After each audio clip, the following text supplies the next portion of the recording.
पाड़ेसरी ऐं तरक्की याफ़्ता मुल्क चाइना के कोरोना खां बाद बरसात गोॾनि भर वेहण ते मजबूर करे छॾियो आहे। चाइना जी तारीख़ में 5000 सालनि खां बाद आयल बरसात माण्हुनि खे ॿोड़ींदे तबाही मचाए छॾी आहे। चाइना अख़्तियारनि मूजिब हालिया बारिशुनि में 33 ॼणा फ़ौत थिया आहिनि, जॾहिं त लखें मर्द ऐं औरतूं लापता आहिनि। ख़दशो आहे त फ़ौतकियनि में इज़ाफ़ो थी सघे थो। गुज़िरियल हफ़्ते आयल बरसात चाइना खे 1.22 अरब चाइनी येन ऐं $190 मिलियन जो नुक़सान ॾींदे रिकॉर्ड तबाही मचाए छॾी आहे। सवें होटल उजड़ी विया आहिनि, जॾहिं त हज़ारें बंगला जंहिंजी मालियत ख़रबें रुपया आहे बरसाती पाणी जे वर चढ़ी लुढ़ी विया आहिनि। जॾहिं त दुनिया जी भलोड़ railway line China metro train पिण चाइना खे $खरबें जो नुक़सान पिण ॾेई छॾियो आहे। चाइना जी तारीख़ में 5000 सालनि खां बाद बारिश एतिरी तबाही मचाई आहे। चाइना जो हनान सूबो ग़रीब सूबनि में शुमार थिए थो, जंहिं ते चाइना जो समूरो कारोबार हले थो। जेंगजू शहर हनान सूबे जो गादी जो शहर आहे, जेको सभ खां वधीक बरसात मुतासिर ॻणियो पियो वञे, जिते बरसात न रोड सही सलामत छॾियो आहे ऐं न ई को घर। जॾहिं त 4 ॾींहं लगातार हलियल बरसात चाइना में क़ाइम आईफोन फैक्ट्री खे पिण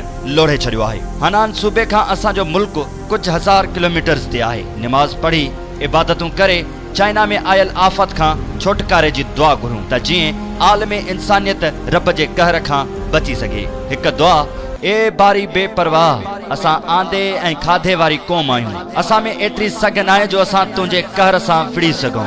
रब वास्तो अथई पंजतन पाक जो, असांजे मुल्क पाकिस्तान खे अहिड़ियुनि आफ़तनि खां बचाए पंहिंजे हिफ़्ज़ो अमान में रख। या अल्लाह साईं, असां ते अॻी $खरबें जो कर्ज़ आहे। मुंहिंजा मौला करबला जे शहीदनि जे सदके असांजे हाल ते रहम फरमाए। बारी बेपरवाह, तूं बाझारो रहीम शफ़ीक़ आहीं। असां गुनाहगारनि ऐं बदकारनि मथां रहम जी नज़र कर।